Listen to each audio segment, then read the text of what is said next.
ತ್ರಿವಳಿ ರಾಜ್ಯದ ಜೀವನಾಡಿಯಾಗಿರ್ತಕ್ಕಂಥ ತುಂಗಭದ್ರಾ ಜಲಾಶಯದ ಕ್ರಸ್ಟ್ ಗೇಟ್ ಕಟ್ ಆಗುವುದರ ಮೂಲಕ ಅಪಾರ ಪ್ರಮಾಣದ ನೀರು ಪೋಲಾಗಿರುವಂತಹದ್ದು. ಈ ಹಿನ್ನೆಲೆಯಲ್ಲಿ ಈಗಾಗಲೇ ಈ ಕ್ರಸ್ಟ್ ಗೇಟ್ ಕಟ್ ಆಗೋದಕ್ಕೆ ಪ್ರಮುಖವಾಗಿ ಕಾರಣ ಏನು TB ಡ್ಯಾಮ್ನ ಕಾರ್ಯದರ್ಶಿನಿ ಅನ್ನುವಂಥ ಆರೋಪ ಈಗ ಕೇಳಿ ಬರ್ತಾ ಇರುವಂತಹದ್ದು. ಆ ನಿಟ್ಟಿನಲ್ಲಿ TB ಡ್ಯಾಮ್ನ ಕಾರ್ಯದರ್ಶಿಯನ್ನು ಅಮಾನತು ಮಾಡಬೇಕಂತ ಆಗ್ರಹಿಸಿ ಇದೀಗ ರೈತ ಸಂಘಟನೆಗಳು ಪ್ರತಿಭಟನೆ ನಡೆಸಲು ಮುಂದಾಗಿರುವಂತಹದ್ದು. ಹೊಸಪೇಟೆ ನಗರದ ಏನು ಡಾಕ್ಟರ್ ಪುನೀತ್ ರಾಜ್ಕುಮಾರ್ ಸರ್ಕಲ್ ಬಳಿ ಇದೀಗ ರೈತ ಸಂಘಟನೆಗಳು ಪ್ರತಿಭಟನೆ ನಡೆಸಲು ಮುಂದಾಗಿದ್ದಾವೆ. ಏನು ಈ ಅಧಿಕಾರಿಗಳ ದಿವ್ಯ ನಿರ್ಲಕ್ಷ್ಯ, ಏನು ಕ್ರಸ್ಟ್ ಗೇಟ್ ನಿರ್ವಹಣೆ ಮಾಡಬೇಕಾಗಿತ್ತು ಅಲ್ಲಿ ನಿರ್ಲಕ್ಷ್ಯ ವಹಿಸಿದ್ರಿಂದಾಗಿ ಒಂದು ಕ್ರಸ್ಟ್ ಗೇಟ್ ಈಗ ಸಂಪೂರ್ಣವಾಗಿ ಚೈನ್ ಲಿಂಕ್ ಕಟ್ ಆಗಿ ಕ್ರಸ್ಟ್ ಗೇಟ್ ಕಿತ್ಕೊಂಡು ಹೋಗಿರುವಂತಹದ್ದು.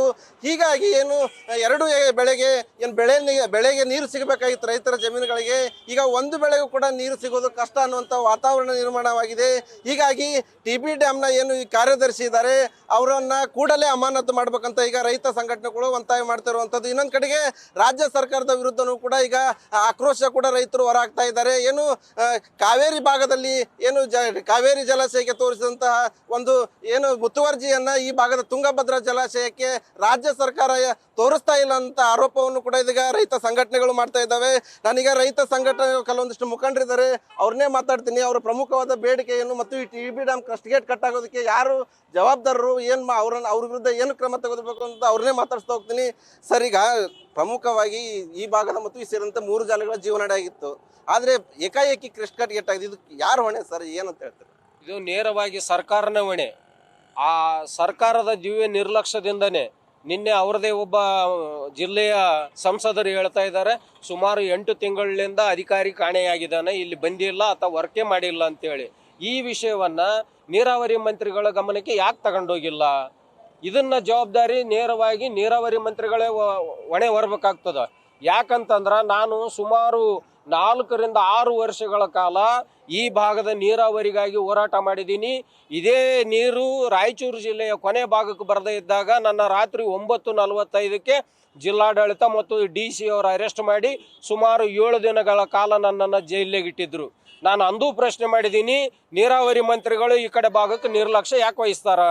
ಮೇಲತ್ತಾಗಿ ಈಗಿದ್ದಂಥ DCM ಅವರು DK ಶಿವಕುಮಾರ್ ಅವರು ಕಾಂಗ್ರೆಸ್ನ ಅಧ್ಯಕ್ಷರು, ಅವರಿಗೆ ಈ ನಮ್ಮ ಭಾಗದ ಶಾಸಕರು ಕಾಂಗ್ರೆಸ್ ಅತಿ ಹೆಚ್ಚಾಗಿ ಕಲಿಸಿದ್ದೀವಿ. ಇವರು ಹೋಗಿ ಅಲ್ಲಿ ಪ್ರಶ್ನೆ ಮಾಡೋಕ್ಕಾಗಲ್ಲ. ಅದಕ್ಕಾಗಿ ನಾನು ಮೊನ್ನೆ ಅಧಿವೇಶನದಲ್ಲಿಯೂ ಕೂಡ ಒತ್ತಾಯ ಮಾಡಿದ್ದೀನಿ, ನೀರಾವರಿ ಮಂತ್ರಿಯನ್ನ ಚೇಂಜ್ ಮಾಡ್ರಿ, ಬೇರೆದವ್ರಿಗೆ ಕೊಡ್ರಿ, ಯಾರು ದೋಸ್ ಹೂ ಆರ್ ಇಂಟ್ರೆಸ್ಟೆಡ್ ಅವ್ರಿಗೆ ಕೊಡ್ರಿ. ಅವರು ಈ ಭಾಗದಾಗ ಬಂದು ಕೆಲಸ ಮಾಡೋಕ್ಕೆ ಪ್ರಯತ್ನ ಮಾಡ್ತಾರೆ. ಯಾಕಂತಂದ್ರೆ ಹಗಲು ರಾತ್ರಿ ಈತ ಕಾಂಗ್ರೆಸ್ ಪಕ್ಷದ ಬಗ್ಗೆ ಯೋಚನೆ ಮಾಡ್ತಾನೆ ಹೊರತು ಈ ಭಾಗದ ಎಲ್ಲ ಭಾಗದ ರೈತರ ಬಗ್ಗೆ ಒಂದು ಕೂಡ ಯೋಚನೆ ಮಾಡ್ತಕ್ಕಂಥ ಸಮಯ DK ಶಿವಕುಮಾರ್ ಅವ್ರಿಗಿಲ್ಲ. ನಾನು ಅನೇಕ ಬಾರಿ ಹೇಳಿದ್ದೀನಿ, ನೀವು ವಿಸಿಟ್ ನೀಡಿದಂತ ಸಂದರ್ಭದಲ್ಲಿ ಯಾರನ್ನಾದ್ರೂ ಹೊಣೆ ಮಾಡಿ ಅವ್ರ ವಿರುದ್ಧ ಆಕ್ಷನ್ ತಗೋಬೇಕಾಯ್ತು. ಇದುವರೆಗೂ ಕೂಡ DCM ಆಕ್ಷನ್ ತಗೊಳಕ್ ಮುಂದಾಗಿಲ್ಲ. ಇದು ಏನ್ ತೋರಿಸುತ್ತೆ ಅಂತ ಮೇಲ್ನೋಟಕ್ಕೆ? ಇದು ಸಂಪೂರ್ಣ ನಿಷ್ಕಾಳಜಿಯನ್ನು ತೋರಿಸ್ತದೆ. ಇದು ಬೇಜವಾಬ್ದಾರಿ ವರ್ತನೆ. ಒಬ್ಬ ಅಧಿಕಾರಿಯನ್ನು ಕೂಡ ಇದುವರೆಗೂ ಸಸ್ಪೆಂಡ್ ಮಾಡದೇ ಇರತಕ್ಕಂಥದ್ದು ಇಡೀ ರಾಜ್ಯದ ಜನ ಗಮನಿಸ್ತಾ ಇದ್ದಾರೆ.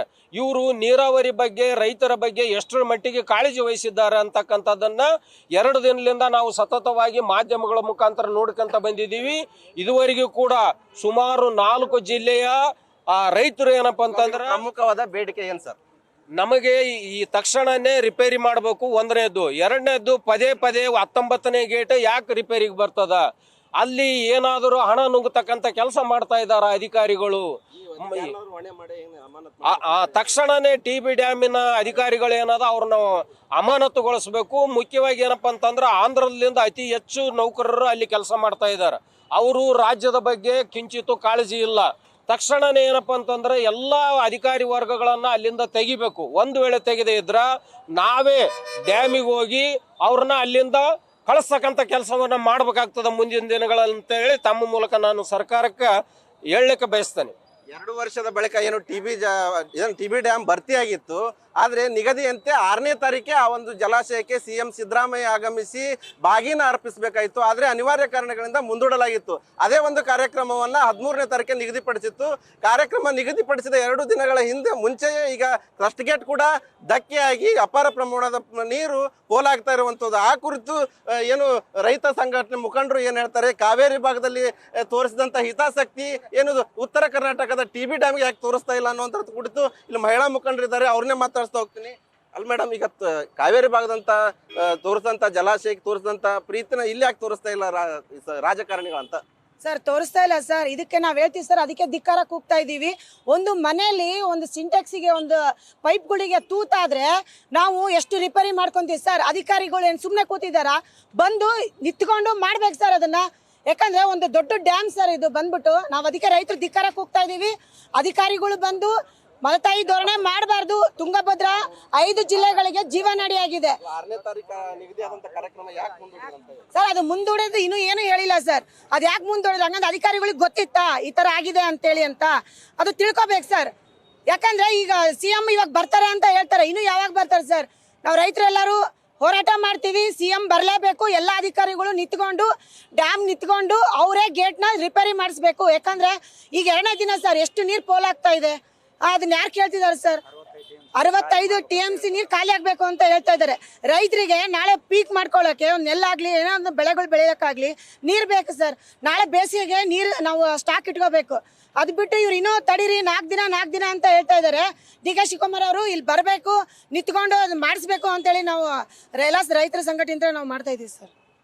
ಇದಿಷ್ಟು ಇಲ್ಲಿನ ರೈತ ಸಂಘಟನೆ ಮುಖಂಡರು ಹೇಳ್ತಿರುವಂತಹದ್ದು. ಏನು ನಿಗದಿ ಕಾರ್ಯಕ್ರಮನ ಯಾಕೆ ಮುಂದೂಡಿದ್ರು ಮತ್ತು ಇದೇನಾದ್ರೂ ಮುಂಚಿತವಾಗಿಯೇ TB ಡ್ಯಾಮ್ನ ಅಧಿಕಾರಿಗಳಿಗೆ ಮುಂಚಿತವಾಗಿಯೇ ಗೇಟ್ನ ಧಕ್ಕೆ ಆಗಿದ್ರೆ ಏನಾದ್ರು ಮಾಹಿತಿ ಇತ್ತ ಅನ್ನುವಂಥ ಪ್ರಶ್ನೆಯನ್ನು ಕೂಡ ಈಗ ರೈತ ಸಂಘಟನೆ ಮುಖಂಡರು ಎತ್ತಿರುವಂತಹದ್ದು. Shivananda Hosalli, news first, Vijayanagara.